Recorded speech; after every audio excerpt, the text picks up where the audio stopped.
And we'll continue now with accommodations, and we'll begin by discussing how is dyslexia identified in college and graduate students.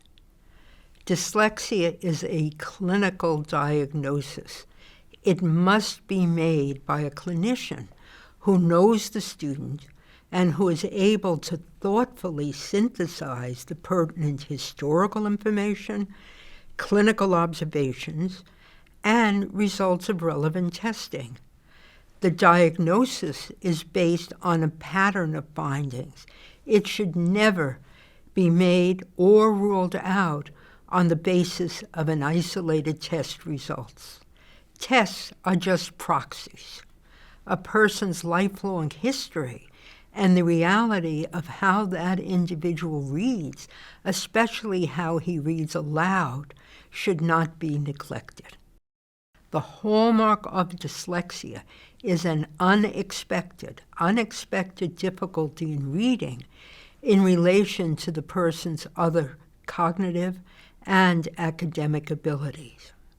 In college and beyond, the most valid approach relies on the person's accomplishments, academic performance, outstanding grades in math, philosophy, or chemistry, educational status, attending or a graduate of a competitive college, graduate or professional school, or professional status, for example, an attorney, physician, writer, engineer, or successful businesswoman. Within this context, a college student, a law school graduate, or a physician who reads slowly and with great effort is manifesting an unexpected difficulty in reading. Keep in mind, reading accuracy should not, I'll repeat that, reading accuracy should not be used as a measure of reading proficiency in a bright, educated adult. By adolescence, a student who is dyslexic will often improve his ability to read words accurately, so that measures of word accuracy are expected to be in or to approach the average range. Consequently, the finding of average word reading skills in an educated adult dyslexic is not very helpful in determining if he is experiencing difficulty in reading. Evidence shows that adults with childhood histories of dyslexia who appear to be able to identify words accurately are reading those same words differently from others. They are reading them more slowly and using different brain systems.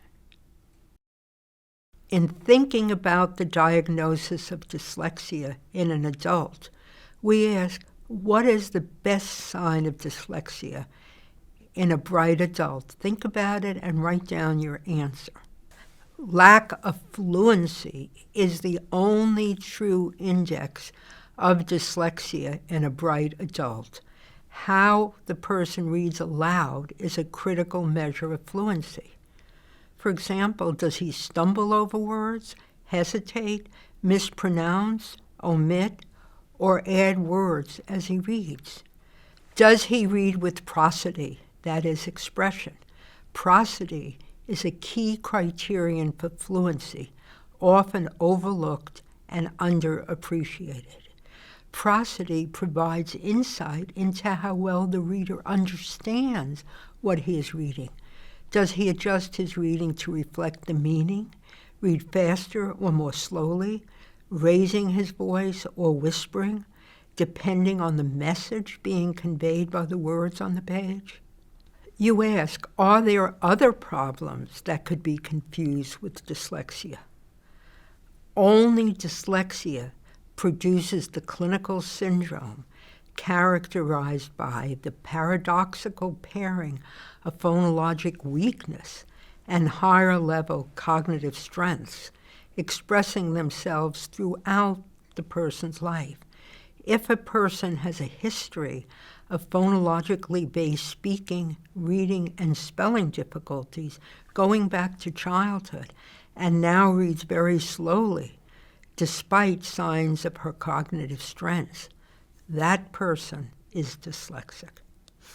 Here is an important component of establishing the accommodations of extra time, and that is, what is the best way to establish how much extra time is needed for an exam by a person who is dyslexic? I will emphasize that it is important to know that the only valid gauge is the person's own life experience. There is absolutely no test that can provide this information. Each accomplished dyslexic has developed her own route around her phonologic deficit. The specific strategies or alternate pathways that she has perfected over the years and found to work for her will determine how much extra time she requires. How often should a person be tested?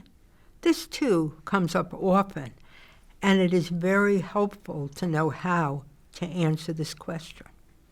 And that is, there is absolutely no evidence to indicate that a person who is dyslexic as a child will, as an adult, magically metamorphose into a person who is a fluent reader and uses traditional primary brain systems for reading.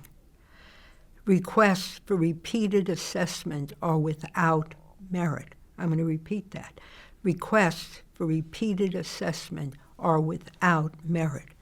There is no evidence of benefit from asking students past high school who have recently been appropriately assessed and diagnosed as dyslexic to go through the expense and the psychological trauma and the potential for misinterpretation of a new series of evaluations.